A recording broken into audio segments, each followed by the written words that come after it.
Good morning, friends. Welcome to our e-learning session on soft skills. सभी का स्वागत है। आशा करता हूँ आप सभी स्वस्थ हैं। आज 5वां एपिसोड सॉफ्ट स्किल में आपका फिर से स्वागत है। तो इससे पहले हमने कोशिश की थी समझने की कि एक कन्वर्सेशन कैसे स्टार्ट की जाए, और कन्वर्सेशन अगर स्टार्ट हो गई हो तो उसमें ग्रीटिंग्स कितना इम्पोर्टेंस रखता है कन्वर्सेशन को आगे बढ़ाने में। ठीक है। So we tried to understand how important is it for anyone to start any conversation with a simple greeting. It can be meeting your boss before starting your day, or it can be a simple conversation on a lunch table. ये एक दो लोगों के बीच का भी conversation होता है, जैसे आप अपने सीनियर से दिन की शुरुआत में मिल रहे हैं, या कुछ लोगों के साथ अपने टीममेट्स के साथ एक लंच पे बात कर रहे हैं। And both are equally important. और फिर से उसमें वही बात ध्यान रखनी है कि one has a formal nature. ठीक है। जब आप अपने बॉस के साथ बात कर रहे हैं, then try to have a formal conversation. Review the kind of words you are going to use, review the kind of tone you are going to use, and review the way you are going to deliver that kind of thing. ये बोलने से पहले जरूर सोचे कि हम किन शब्दों का प्रयोग करेंगे। उन शब्दों को बोलते वक्त या उन वाक्यों को, सेंटेंस को बोलते समय किस तरह से टोन का इस्तेमाल करेंगे, और साथ में ये इम्पोर्टेंस रखता है कि किस तरह से उस चीज को हम डिलीवर करते हैं। ठीक है, सामने रखते हैं। ठीक है। तो now I hope that we must have realized the importance of greeting. We must have tried to understand the importance of initiating conversations, be it with known associates, known friends, known relatives, or strangers. अज्ञात लोगों से बात करना थोड़ा मुश्किल है, इसलिए मैं जहां तक समझता हूं आप इस चीज को समझने की कोशिश कर रहे होंगे कि अज्ञात लोगों से, स्ट्रेंजर्स के साथ कैसे इंटरेक्शन करना है, और नोन लोगों से, जिन्हें आप जानते हैं, जैसे आपके दोस्त, आपके साथ में जो काम कर रहे हैं, ठीक है, या आपके सीनियर्स, उनके साथ क्या ध्यान रखना है, कैसे इनिशिएट करना है। आज का जो टॉपिक है, we'll try to understand the application of conversation. ठीक है। हम किस तरह से जो चीज हम सीख रहे हैं उसको अलग अलग स्थिति में प्रयोग में लाएं। और ये स्थिति कैसी है? ये ज्यादातर फॉर्मल और इनफॉर्मल है। ठीक है।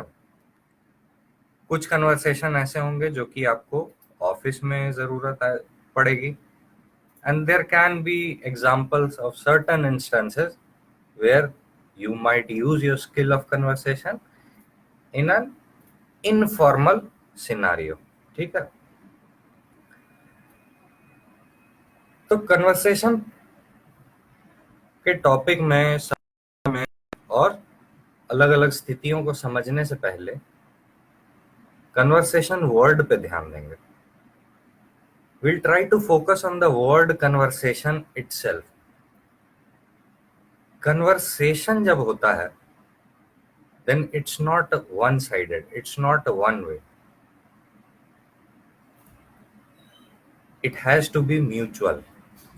जब कन्वर्सेशन की हम बात कर रहे हैं तो ये एक तरफ से नहीं हो सकता है, एक साइड से नहीं हो सकता है। ये दो लोगों के बीच में होगा या एक ग्रुप के बीच में आदान और प्रदान होगा। आदान प्रदान मतलब आदान हो सकता है, if you speak something or you document or write something and provide it to everyone, ठीक है, या हिंदी में तो आप कुछ लिख के साथ कन्वर्सेशन स्टार्ट कर सकते हैं, या कुछ बोल के, ठीक है। जब लेने की बारी आए तो वो और भी इम्पोर्टेंट है, आप दूसरा क्या बोल रहा है इसको किस तरह से समझ रहे हैं। So listening is very important and it's equally important to read between the lines. Read between the lines का मतलब क्या हुआ, जब हम एक दूसरे से बात कर रहे हैं, कुछ इंस्टेंसेस ऐसे होंगे जहां पे शायद बात नहीं हो, या बात हो तो इस तरीके से हो कि उसमें क्लियर कट ना समझ में आए कि सामने वाला बोलना क्या चाह रहा है। तो धीरे धीरे ग्रेजुअली हमको अपना ऑब्जर्वेशन स्किल्स इंप्रूव करना होगा ताकि हम समझ सकें कि उसके वाक्य का, उसके सेंटेंस का, उसने जो बोला उसका मतलब क्या है, ठीक है। और यहाँ पे क्या चीज यूज में आएगा, जो हम इंग्लिश में पढ़ रहे थे, क्या, इंटरजेक्शंस, इमोशंस, ठीक है। How do we express emotions, either by speaking or remaining quiet. हम कुछ बोल के भी अपने इमोशंस एक्सप्रेस कर सकते हैं और कुछ बिना बोले। तो ये इंपॉर्टेंट है कि सामने वाले को हम अंडरस्टैंड करें, ठीक है। अब कन्वर्सेशन क्या है, तो कन्वर्सेशन एक मीडियम है जो कि आपको मदद करता है सोशलाइज करने में, ठीक है, सामाजिक होने में। अपना फिर वो चाहे फ्रेंड सर्कल बनाने के लिए हो, या ऑफिस में काम करने के लिए हो, ऑफिस में एक बेटर वर्किंग एनवायरनमेंट रखने के लिए हो, कोऑपरेशन के लिए, इन सब चीजों के लिए अहम क्या है, आप किस तरह से कन्वर्सेशन कर रहे हैं, ठीक है। चलिए, जितना ये स्किल आप डेवलप करेंगे उतना ये आपके लंबे करियर में बेहतर होगा। So it's not process which you can learn with this session itself. You will have to practice, you will have to apply things, you will have to learn from your experiences, ठीक है। आपको जो experience हो रहा है, जो अनुभूति हो रही है, उससे समझना होगा और खुद के कन्वर्सेशन स्किल्स को इम्प्रूव करना होगा। तो उसमें कुछ ध्यान रखने लायक क्या बातें हैं, गुड कम्युनिकेशन स्किल्स जिसको हम बोल सकते हैं। सबसे इंपॉर्टेंट, पहला और दूसरा पॉइंट को मैं मिला के बोलता हूं, जो कि आप देख सकते हैं स्क्रीन पे, कि व्हाट यू वांट टू से, clearly understanding the purpose and intent of your message. ये दो चीज तभी हो सकती है जब आप बोलने से पहले सोच कर बोलेंगे। So it's important for you to think before you speak. ज्यादातर होता क्या है कि जैसे हम काफी इंस्पायर्ड हो जाते हैं ऐसे लोगों से, या ऐसे हस्तियों से जो कि काफी कठिन शब्दावली का प्रयोग करते हैं। शब्दावली मतलब ऐसे शब्द जो कि आमतौर पर इस्तेमाल नहीं की जाती, ठीक है, या ऐसे शब्द जो कि बहुत ज्यादा जिसने लिटरेचर पढ़ा हो उसको ही समझ में आए, ठीक है। So it's not important to use a good vocabulary or be entirely correct from a grammatical sense, ठीक है। ये जरूरी नहीं है कि आप बहुत अच्छी शब्दावली का प्रयोग करें या पूरी तरह से ग्रामेटिकली जो आप बोल रहे हैं वो करेक्ट हो। लेकिन ये इंपॉर्टेंट है कि आप बोल क्या रहे हैं। अगर आप ज्यादा बोलते हैं, इसका मतलब आप सोचते कम है बोलने से पहले। आप ज्यादा तभी बोलते हैं जब आपको मालूम नहीं है कि आप क्या बोलना चाहते हैं, और आप कठिन शब्दावली का प्रयोग भी तभी करते हैं जब आपके थॉट्स, आपके सोच क्लियर नहीं है कि आप क्या बोलना चाहते हैं। So it's important for you to speak think about what you are going to speak, review it, उसकी समीक्षा जरूर करें कि आप क्या बोलने जा रहे हैं, क्या वो सही है या नहीं है। क्या हम और आसान शब्दों में यही बात रख सकते हैं? क्या हम और कम शब्दों में इसी बात को समझा सकते हैं? अगर ये हो सकता है तो फिर से अपने सोच को बदलिए, rework on what you are about to say and then speak. ठीक है, अब जब आप ये समझ गए हैं कि मेरे को मैसेज में बोलना क्या है, किस तरह से उसको कम्युनिकेट करना है, तो ये इंश्योर कीजिए that you are having an eye contact with the recipient. जो सुन रहा है आपकी बात, उसको और भी बेहतर समझ में आएगा आपका बात अगर आप उसके साथ आंख मिला के रखें। ठीक है, साथ ही साथ फेशियल एक्सप्रेशन और इम्पोर्टेंस रखता है। आप अगर आंख मिला रहे हैं और आपके चेहरे पे बहुत ही एक डल लुक है, आप हो सकता है लेट से सो कर उठे हों, तो हो सकता है आप कुछ एक्सप्रेस करना चाह रहे हो जो कि बहुत ही अच्छी बात है, गुड न्यूज़ है, पर आपका फेस और जिस तरह से आपका आई कांटेक्ट होगा, अगर आप ढंग से अपनी नींद को पूरी नहीं करते हैं, तो उसका इम्पैक्ट जो है लिसनर पे, रेसिपिएंट पे, जो सुन रहा है, उस पे बिल्कुल अलग होगा, अच्छा नहीं होगा। ठीक है, so it's important for you to be healthy as well if you want to have good communication skills. आपकी तबीयत खराब है, गले में खराश है, क्या आप कन्वर्सेशन कर सकते हैं? Maybe in written form but not in oral form. आप लिखित तरीके से तो कर सकते हैं, पर मौखिक तरीके से नहीं कर पाएंगे। ठीक है, इसके बाद कन्वर्सेशन में हमने क्लास में भी एक बार देखा था कि सोर्स ऑफ कम्युनिकेशन और रेसिपिएंट सिर्फ नहीं होता है कम्युनिकेशन में। It's equally important to have a feedback channel. Feedback channel का इंपॉर्टेंस क्या है? मैंने जो बोला, क्या वही सुनने वाले ने समझा?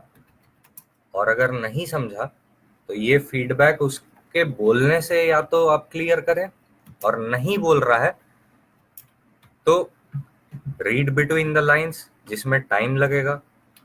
अब टाइम लग रहा है तो आप एक और चीज कर सकते हैं, आप खुद अपना कन्वर्सेशन खत्म करने के बाद ये चीज पूछ सकते हैं अपने, अगर सीनियर से बोल रहे हैं कि सर आपको बात क्लियर तो है, या जूनियर्स के साथ आप बोल सकते हैं कि समझ में आई तो बात। ठीक है,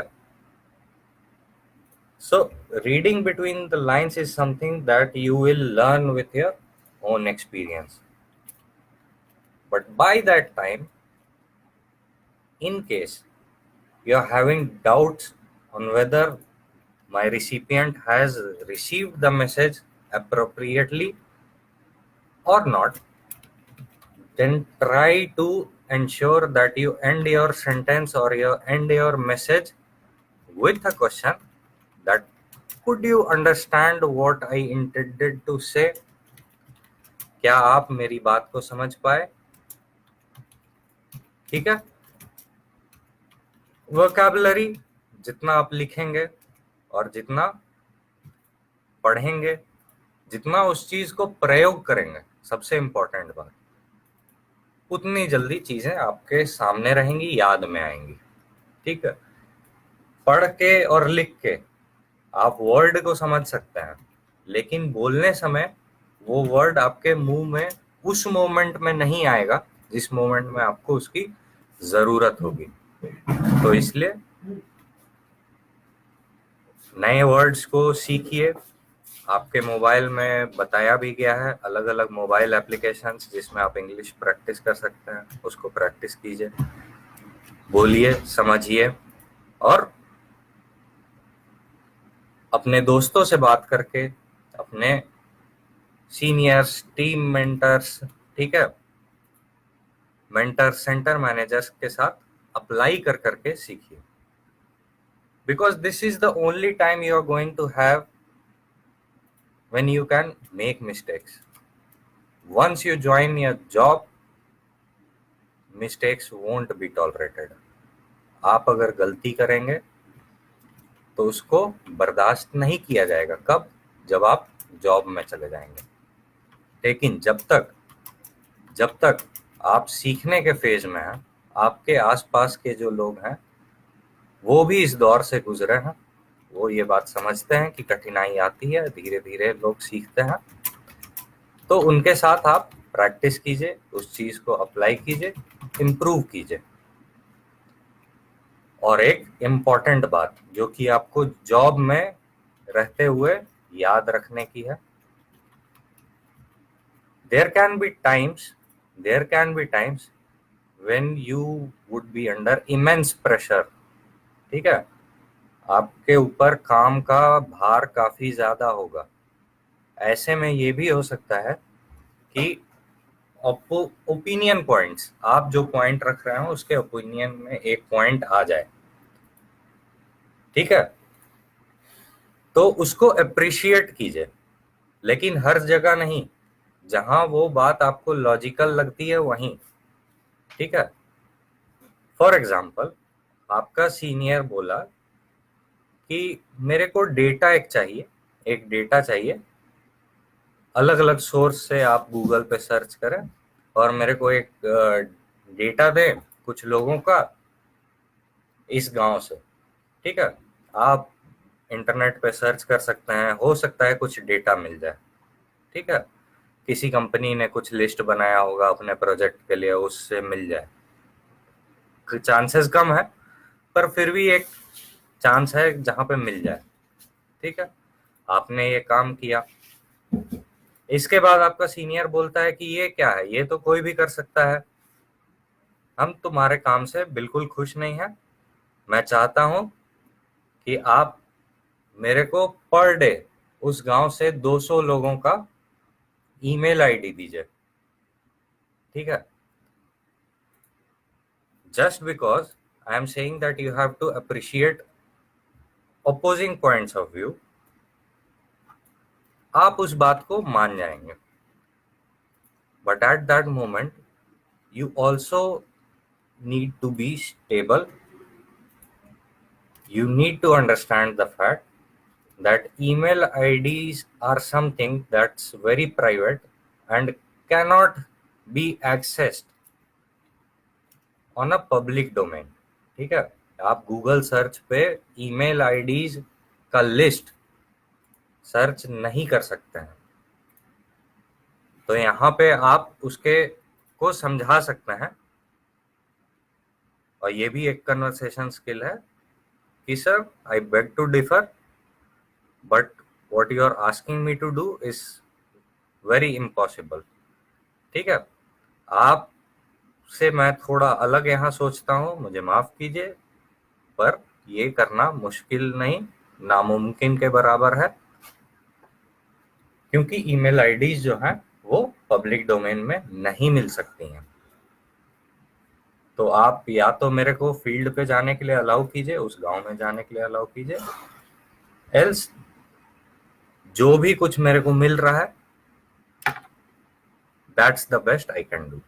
ठीक है, अब यही चीज अगर आप स्टेबल तरीके में नहीं रहेंगे, आप अपने इमोशनल स्टेट में आ जाएंगे कि मैंने तो इतना काम किया फिर भी मेरे को लोग अलग बोल रहे हैं, तो उस समय क्या होगा कि आप ये लॉजिकल ओपिनियन नहीं रख पाइएगा। ठीक है, So it's important for you to be emotionally stable, especially during conversations where you are facing opposing points of view, जहां आपको विचार जो हैं वो औरों से अलग हैं। ऐसे जगह में बाकियों को समझाने के लिए आपको स्टेबल रहना इम्पोर्टेंट है। कब? जब opposing points of view logical है। अगर आपका बॉस बोलता है कि मेरे को वहां के फेसबुक अकाउंट्स चाहिए, that is logical, you can do it. But if your boss asks you to collect email IDs of people residing in the village, that's impossible, nearly impossible। ठीक है, तो वहां पे आप कॉन्ट्राडिक्ट जरूर कीजिए। चलिए आगे बढ़ते हैं। Group discussions. Group discussions formal भी हो सकते हैं, इनफॉर्मल भी हो सकते हैं। फॉर्मल कब? जब एक ऑफिस में हो, जहां आपका काम से रिलेटेड बात हो रही हो। इनफॉर्मल कब? शायद आप अपने टीममेट्स के साथ लंच पे गए हैं, जहाँ पे आप ऑफिस या काम की बातें नहीं कर रहे हैं, या अपने दोस्तों के साथ। ठीक है, अब ग्रुप डिस्कशंस में ये ध्यान रखना है कि ये डिस्कशन है, डिबेट नहीं है। सो योर विनिंग और losing a debate depends on you going forth for an opinion or against an opinion। आप किसी ओपिनियन के सहमति या असहमति में जितने अच्छे तरीके से जाएंगे वो तय करेगा डिबेट में कि आप उस चीज में जीत रहे हैं या हार रहे हैं। पर ग्रुप डिस्कशंस डिबेट नहीं है। ठीक है, आप हो सकता है फॉर में भी हो, दूसरों की बातें सुन के, समझ के, उसको अप्रिशिएट करके लॉजिकली अपने ओपिनियन चेंज करें। आप फिर बोलें कि मैं असहमत हूं, या ऐसा भी आपका ओपिनियन हो सकता है जहां ना तो पूरी तरह से सहमति हो, ना पूरी तरह से असहमति हो। ठीक है, चलिए अब क्या होता है कि जनरली ग्रुप डिस्कशंस में आप ऑब्जर्व करेंगे कि कुछ लोग ऐसे होंगे जो कि काफी प्रोएक्टिव होंगे।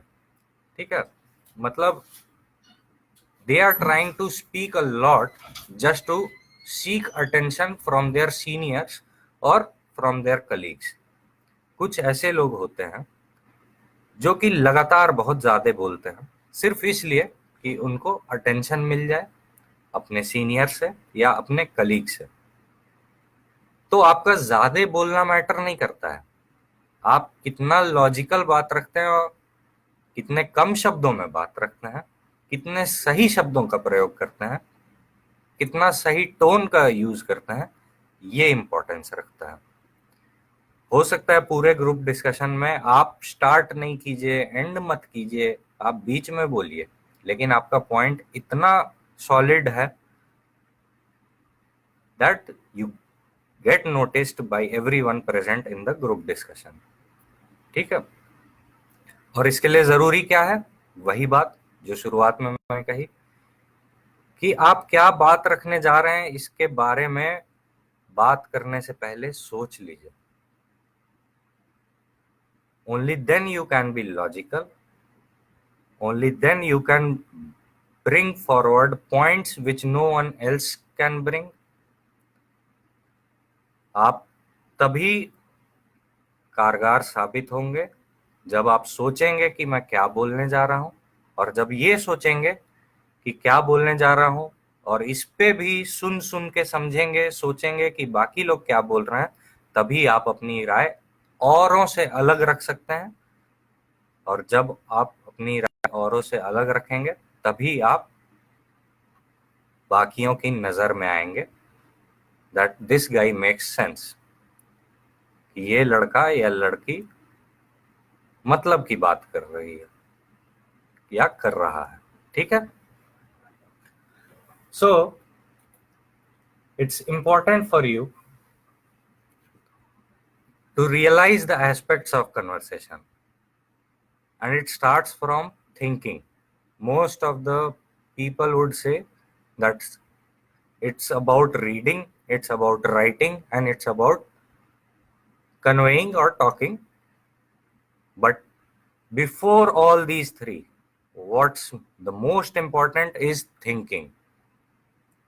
आप जब सही सोच रखेंगे तभी एंटी लॉजिकल बात कर सकते हैं, तभी आप इर्रेशनल बातों को समझ सकते हैं जो कि आप कर नहीं सकते हैं, तभी आप अपने ऑपोजिट ओपिनियन को सप्रेस कर सकते हैं या उसको समझा सकते हैं कि आप जिस डायरेक्शन में सोच रहे हैं उसमें ये खामियां हैं या ये करने से ऐसी दिक्कतें आ सकती हैं।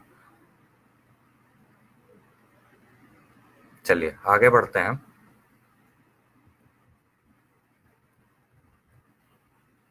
क्वेश्चन, ठीक है। अब क्वेश्चंस कई बार आपके मन में आएंगे during conversations. Your mind might get filled with questions that you want to ask, ठीक है। इसमें ये ध्यान रखिए कि सुनते रहिए। हो सकता है कि आपके मन में जो सवाल है वही किसी और इंसान के भी मन में सवाल हो, और अगर उसने वो सवाल पूछा है तो आप उस सवाल को स्किप कर जाइए, आप वो सवाल मत पूछिए। अगर आप फिर से वही सवाल पूछते हैं तो इसका मतलब ये है कि आप मीटिंग में ध्यान नहीं दे रहे हैं, आप ग्रुप डिस्कशंस पे ध्यान नहीं दे रहे हैं। इंस्टेड आप ये कर सकते हैं कि अगर एक क्वेश्चन किसी और ने जनरेट किया और आपको वो क्लियर नहीं है तो उसका फॉलो अप क्वेश्चंस कीजिए। फॉलो अप क्वेश्चंस को थोड़ा समझते हैं। जैसे ग्रुप डिस्कशन में बात हुआ कि किस तरह से हम अपने प्रॉफिट्स को बढ़ाएं। किसी ने सवाल किया कि सर सेल्स तो बढ़ रहा नहीं है, इसको कैसे बढ़ाएं, ठीक है। सेल्स से रिलेटेड क्वेश्चन है, कितना बिक्री हो रहा है इससे रिलेटेड क्वेश्चन है। बॉस ने बोला कि वो आपको खोजना होगा, नहीं हो रहा है तो बढ़ाना होगा। So your boss replied back that if you are not having sufficient sales, then you need to increase the scale of sales. ठीक है? And I don't know how you are going to do it, but I want it. मेरे को नहीं मालूम तुम कैसे करोगे, पर मेरे को चाहिए कि सेल्स बढ़ जाए, ठीक है। यहाँ पे दो बातें ध्यान में रखनी है। बॉस आपसे चाह रहा है ये you come up with ideas, he is not going to provide you ideas, ठीक है। उसके कम्युनिकेशन में ये चीज बहुत क्लियर है कि वो आइडिया आपको नहीं देना चाहता है। अब आइडिया नहीं देना चाहता है इसका मतलब ये नहीं समझ लेना है कि आप ही को आइडिया आता है, सामने वाले को नहीं आता है, ठीक है। Because most of the seniors don't spoon feed you, वो आपको चम्मच से खाना नहीं खिलाते हैं, इसलिए आपको नहीं बता रहे हैं कि आपका सेल्स किस तरीके से बढ़ेगा। Instead he is pushing you forward to think, जो कि एक पॉजिटिव चीज है, सीखने की चीज है, ठीक है। और यहाँ पे ऑब्जर्वेशन की बात है, रीडिंग बिटवीन द लाइंस की बात है कि अगर उसको बताना होता कि किस तरह से सेल्स बढ़ेगा तो वो आपको सीधे बोल देता कि ये करो, कर लेंगे। इस वक्त ये सुनने के बाद आपका जो फॉलो अप क्वेश्चन रहेगा वो सेल्स से रिलेटेड है, और आप ये सीनियर से पढ़ सकते हैं कि सर मैं ऐसा सोच रहा था, I was thinking about such and such plan. Can we try it as a team? क्या हम अपने टीम के साथ मिलके एक ऐसा प्लान है, इसको करके देख सकते हैं, शायद सेल्स बढ़ जाए। ये फॉलो अप क्वेश्चन है। You did not repeat question which was already asked. आपने वो क्वेश्चन नहीं पूछा जो कि पहले से पूछ लिया गया था, और आपने वो सवाल भी नहीं किया जिसका जवाब आपका बॉस देना नहीं चाहता है। जैसे आप ये सवाल कर सकते थे, तो सर बताइए ना कि कैसे बढ़ेगा सेल, पर ये गलत सवाल है, क्योंकि उससे पहले ही उसके कन्वर्सेशन में आपको ये रीड बिटवीन द लाइंस करना होगा कि उसका कहना है कि मेरे को किसी भी हाल में सेल्स चाहिए, either by hook or crook. I want increase in my sales and I don't care what you do. Come up with your own ideas and implement it. आप अपने आइडिया के साथ आइए, उसको आजमाइए। इसका मतलब अगर उसको आइडिया बताना होता तो बता देता डायरेक्टली। ठीक है, तो यहाँ ध्यान रखिए कि फॉलो अप क्वेश्चंस किस तरीके से करना है और फॉलो अप क्वेश्चंस क्या है। टॉपिक वही है लेकिन सवाल अलग है और सभी चीजों को ध्यान में रखते हुए है।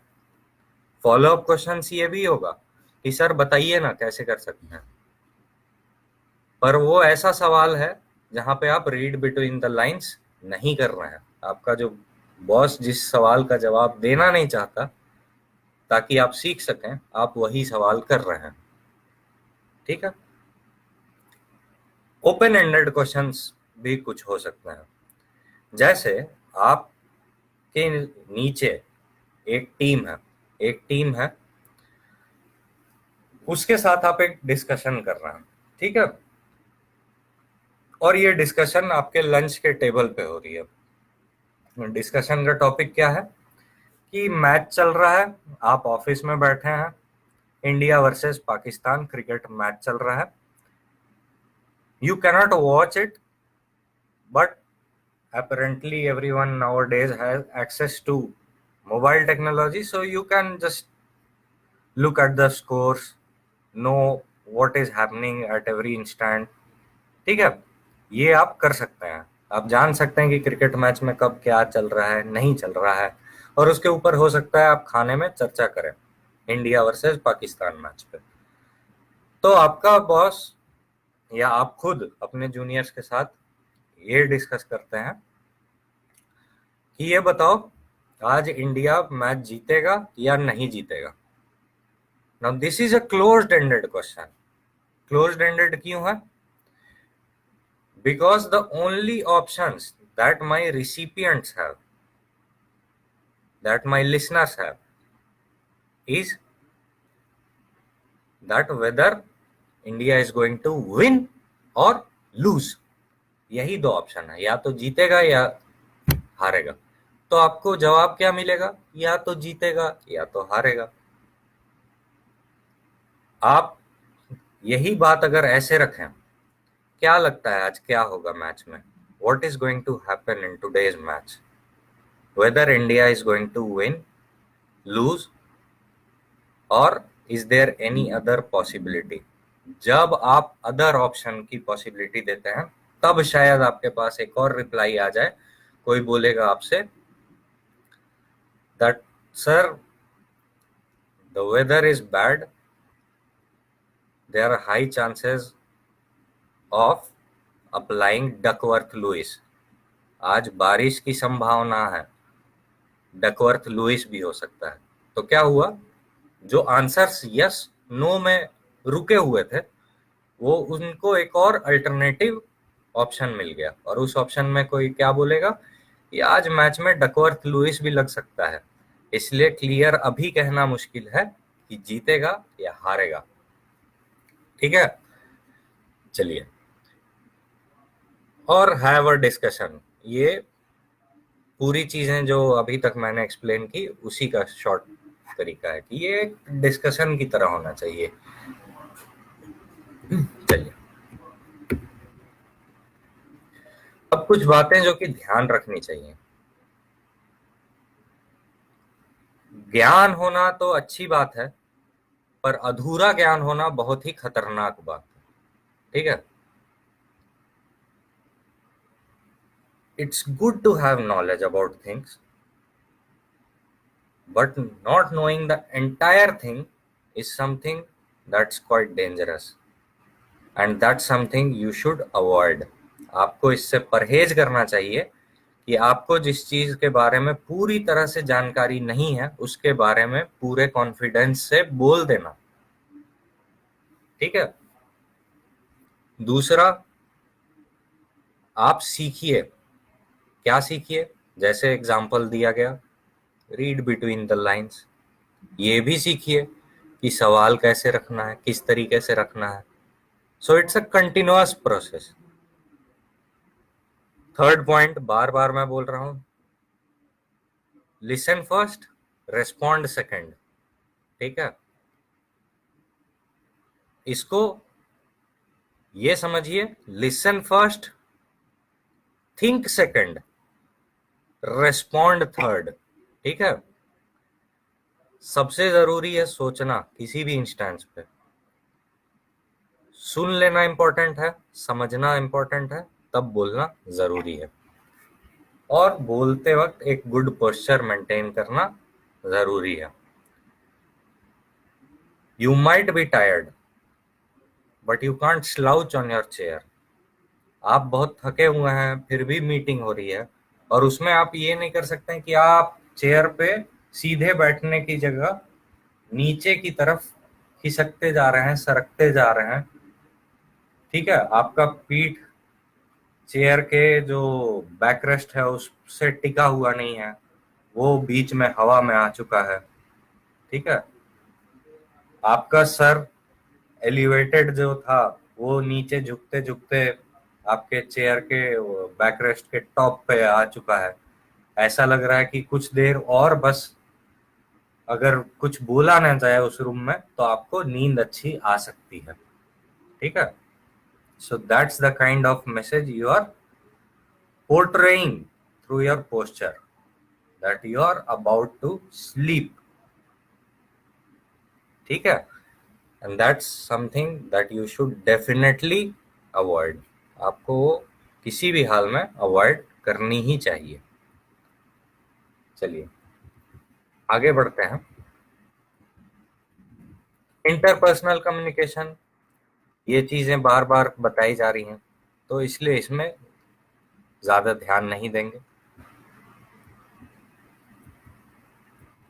आगे बढ़ते हैं कि ग्रुप ऑफ वर्ड्स।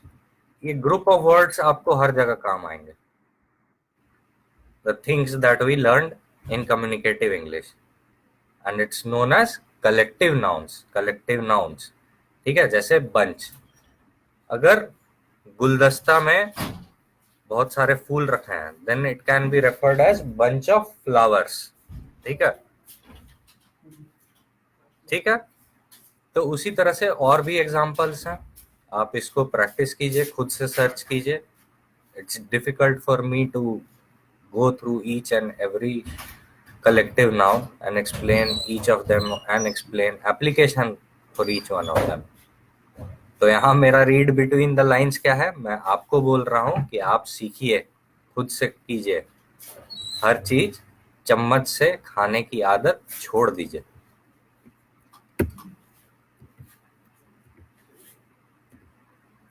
चलिए अब शॉपिंग। आप जैसा कि बिगिनिंग में बताया गया कि कन्वर्सेशन आपके ऐसे भी इंस्टांसेस हो सकते हैं, इनफॉर्मल स्पेशली, जहाँ पे सामने वाला रेसिपिएंट जो है वो आपका दोस्त भी ना हो। For example, you go for shopping, you are purchasing something. ठीक है, anything, it can be grocery, it can be clothes, it can be things of daily use. ठीक है, and you are at the billing counter. आप billing counter के सामने हैं, कुछ सामान खरीद रहे हैं, ये सामान कुछ भी हो सकता है। तो दो बातों का ध्यान रखें। पहला, बिल क्या होता है, डिस्काउंट क्या होता है। डिस्काउंट से तो आप सभी लोग वाकिफ हैं, उसमें कुछ अलग से बताने वाली बात नहीं है। बिल को समझना जरूरी है, क्योंकि ये जो बिल है ना, ये आपको शॉपिंग में भी काम आएगा और ऑफिस में भी काम आएगा। आप कहीं बाहर ऑफिस के काम से गए हैं तो आपको उस ट्रैवल में जो भी खर्च आया है उसका बिल देना होता है। ठीक है, उसका बिल देना होता है। तो सबसे पहला बात समझिए कि बिल क्या है। तो बिल एक स्टेटमेंट है जिसमें लिखा होता है कि आपने क्या क्या चीज खरीदा है और कितना पैसा आपको देना है, कितना पैसा आपको देना है, ध्यान रखिएगा। बिल एक ऐसा स्टेटमेंट है जिसमें लिखा होता है कि कितना चीजें ली गई हैं और आपको कितना पैसा देना है, ठीक है।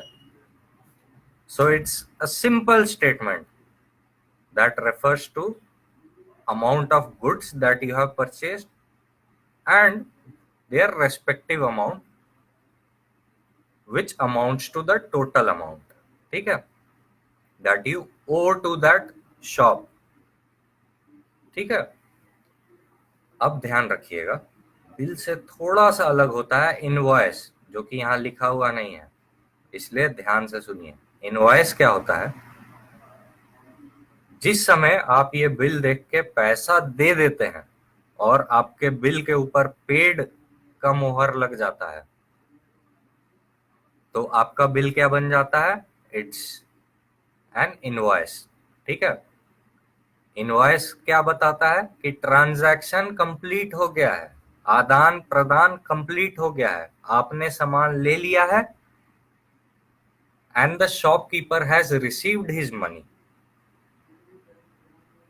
इससे पहले तक the same statement was merely a bill.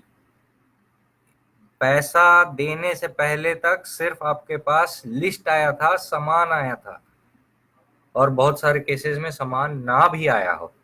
जैसे ट्रेडिशनल किराना स्टोर्स में वो सामान एक जगह रखता है, आप पैसा दे देते हैं तब आपके पास आता है। It's not like mall where you collect your own things and then you pay the bill, ठीक है। तो इनवॉइस क्या हो जाएगा कि जब आप पैसा दे दिए और वो आपको सामान दे दिया, ये ट्रांजैक्शन आदान प्रदान कंप्लीट हुआ, तो इसको बोलेंगे इनवॉइस। तो आप जब ऑफिस में काम करेंगे, ट्रैवल करके वापस आएंगे, तो बिल उसी चीज का होगा जो कि आपने रिसीव किया है, लेकिन उधार है। हो सकता है आप ऐसी जगह गए हो काम करने जहां पे आपके ऑफिस के पुराने रिलेशंस हो, तो आप हर एक ट्रांजैक्शन में उसको पैसा नहीं पे करते हैं, आप बल्क में उसको पैसा करते हैं। सो यू पे that particular shop at end of the month, then you will bring bill with you, but had you paid for that particular instance, then what you will be submitting to the office is invoice, ठीक है। आपने अगर उसका पैसा दे दिया होता, paid का मोहर लगा होता उस बिल पे, वो ट्रांजैक्शन कंप्लीट होता और उसको हम क्या बोलेंगे? इनवॉइस। चलिए, टैक्स।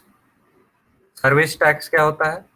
सर्विस किसी भी तरह की सेवा जिसके लिए आपको एक चार्ज देना होता है। जैसे होटल में आप गए, आपको आपके टेबल पे हर चीज सर्व की गई, ठीक है, आपको कुछ भी मेहनत नहीं करना पड़ा, आपको जो चाहिए वो लाके मिला, तो ये एक सेवा आपने ली, उसका फायदा उठाया और उसके ऊपर टैक्स लगता है, ठीक है। तो ये अलग अलग इंस्टेंसेस में हो सकता है, होटल में, रेस्टोरेंट्स में, ठीक है। तो इस चीज का ध्यान रखें। टिप। टिप क्या होता है? एक एडिशनल अमाउंट होता है जो कि आप खाना खाने के बाद छोड़ के जाते हैं उसके लिए जिसने आपको मदद किया खाने के लिए, ठीक है। उसने सब कुछ लाके आपके टेबल पे रखा, सब कुछ आपके लिए कंफर्टेबल बनाया, उसके लिए आप अगर कुछ एक्स्ट्रा अमाउंट छोड़ते हैं तो ये टिप होता है। अब इस टिप का भी अलग अलग सिस्टम होता है, ठीक है। There might be places where restaurants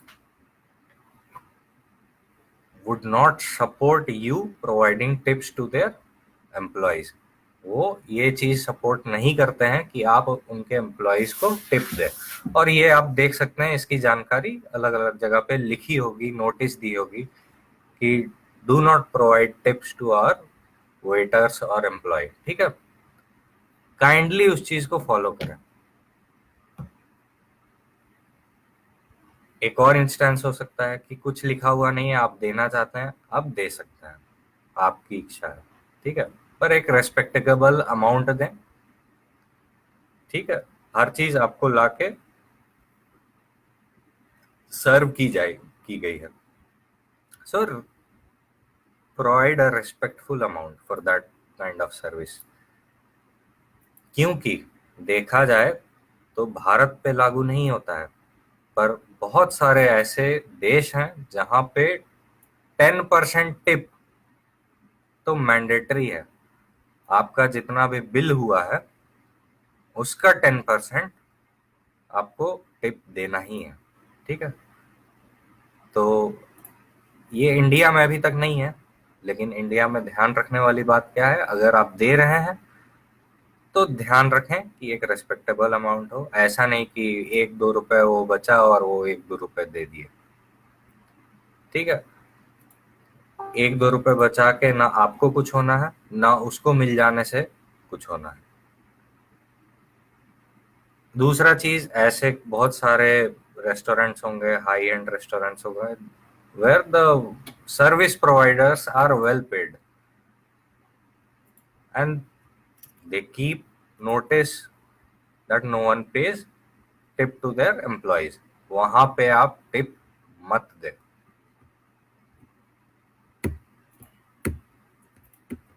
अब कुछ यूजफुल फ्रेजेस हैं जो कि आप अलग जगह यूज कर सकते हैं. तो ये फ्रेजेस अगर आपको चाहिए तो आपके व्हाट्सएप ग्रुप पे मिल जाएगी, या आपके ईमेल्स पे ये चीज भेजा जा सकती है. Because it makes no sense for me to read those phrases. Ultimately, you have to understand these phrases and apply them. ऐसा नहीं होगा कि ये जैसे यहाँ लिखा हुआ है उसी तरह से अप्लाई हो. ठीक है, because instances in our life are quite dynamic. ये सेकंड दर सेकंड, मिनट दर मिनट, घंटे दर घंटे जिस चीज को हम फेस कर रहे हैं ये बहुत अचानक अचानक बदलती है. हम ये नहीं बोल सकते हैं कि अगर ऐसा इंस्टेंस होगा तो आप इसी तरह से बोलना. ये बस एक गाइडेंस है, आप इसको यूज कर सकते हैं, धीरे धीरे इम्प्रोवाइज कर सकते हैं. ठीक है, इसीलिए I would suggest you to watch English movies in English using English subtitles. Pronunciation आपको समझ में नहीं आएगा, पर आप वहां पे अगर देखेंगे सबटाइटल्स तो आप ऐसे बहुत सारे इंस्टेंसेस के बारे में जान सकते हैं जो कि शायद आपके पास हो. और मूवीज से अच्छा सोर्स ये कुछ भी नहीं है सीखने के लिए.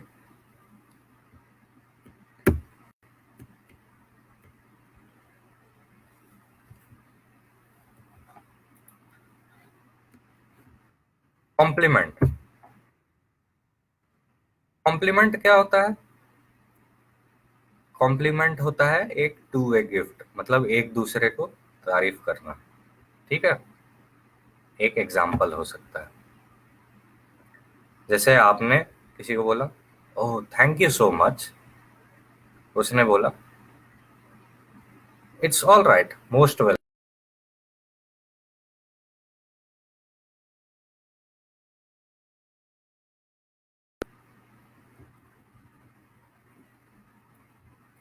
और सिर्फ कॉम्प्लीमेंट ले नहीं, जिसने बोला है उसको वापस दें भी.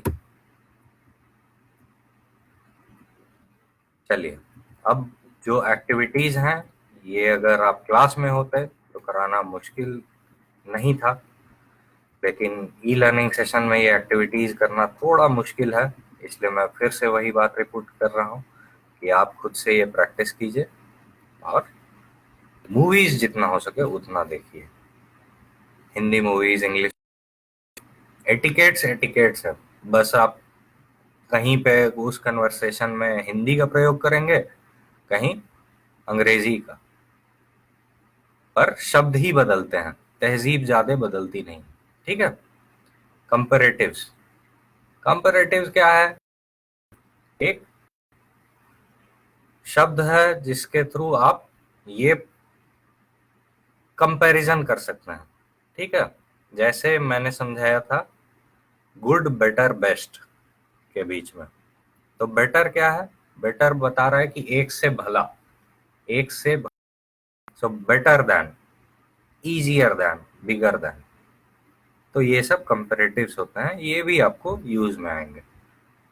जैसे आप किसी हाई एंड रेस्टोरेंट में खाना है तो द सर्विस प्रोवाइडर में ask you, sir what do you like, तो आप बोल सकते हैं everything is good but dal is better than सब्जी। ठीक है, तो इस तरह से अलग अलग इंस्टेंसेस पे आप यूज कर सकते हैं। एडजेक्टिव्स ये हमने डिस्कस किया इंग्लिश में भी, यहाँ पे भी सॉफ्ट स्किल में आपको इसका यूज है। क्वालिटी बताता है, ठीक है। चलिए, ये सारे एडजेक्टिव्स के फॉर्म्स हैं और उसको यूज कैसे करना है। अब एटिकेट्स फॉर इंटरव्यू, ये बिल्कुल वही चीज है, यहाँ पे आपका यूज दोनों है,